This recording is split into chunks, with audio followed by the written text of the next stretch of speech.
Shirikisho la mpira wa miguu barani Afrika CAF limefanya mabadiliko kwenye kanuni pamoja na miongozo kuhusu kombe la michuano ya klabu bingwa pamoja na kombe la shirikisho barani Afrika, ambapo kwa sasa klabu itakayobeba ubingwa katika michuano ya kombe la shirikisho pamoja na klabu bingwa haitachukua kombe halisi la michuano hiyo, badala yake itapewa kombe lenye mfanano na kombe halisi.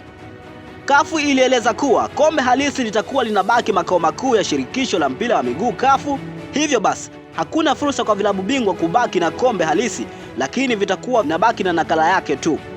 Lakini pia ilielezwa kuwa hata ikitokea timu ikabeba ubingwa mara 3 mfululizo kwenye michuano husika, bado haiwezi kupata fursa ya kubaki na kombe halisi. Badala yake klabu hiyo itachukua nakala ya kombe halisi kila itakapobeba ubingwa. Hii ni ishara tosha kuwa huenda thamani ya malighafi ambazo hutumika kutengenezea makombe hayo ni ghali kupita kiasi. Ndiyo maana CAF imeamua kuwa ni vyema vilabu viwe vinanufaika na kiasi cha pesa, huku kumbukumbu ikibaki kupitia nakala ya kombe husika.